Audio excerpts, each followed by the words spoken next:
এই পৃথিবীর সবচেয়ে বুদ্ধিমান মানুষ অ্যালবার্ট আইনস্টাইন যখন মারা যান তখন ওর ব্রেন নিয়ে গবেষণা করার জন্য সারা পৃথিবীর বিজ্ঞানীরা মুখিয়ে ছিল। কিন্তু বিশ্বজোড়া এই ডামাডোলের মাঝে একজন ডাক্তার এমনও ছিলেন যিনি খুব সন্তর্পণে চুরি করে নিয়েছিলেন আইনস্টাইনের ব্রেন।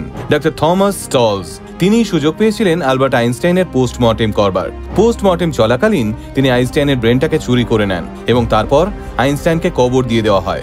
এই বিষয়টা প্রায় ৩৫ বছর ধরে পৃথিবীর কেউ জানতই না, এমনকি আইনস্টাইনের পরিবারের লোকজনও না। ১৯৫৫ সালে আইনস্টাইন মারা যাওয়ার পর ১৯৯০ সালে আইনস্টাইনের ব্রেনের উপর করা গবেষণা রিপোর্ট পেশ করা হয়। রিপোর্টে জানা যায় আইনস্টাইনের ব্রেন ছিল অসম, অর্থাৎ আইনস্টাইনের ব্রেনের বাঁ দিকটা ছিল আকৃতিতে বড় আর ডান দিকটা ছোট।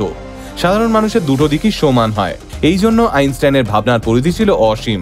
এছাড়াও আইনস্টাইনের ব্রেনের আইপিএস বা প্রিফ্রন্টাল কর্টেক্স বড় ছিল, তাই জন্য আইনস্টাইন ছিলেন ভীষণই ফোকাসড এবং গণিতে তুখোড়। এবার যদি ওই ডাক্তার ব্রেন চুরি না করতেন তাহলে এসব কিছুই জানা যেত না। তাহলে এটাকে কি চুরিই বলবেন?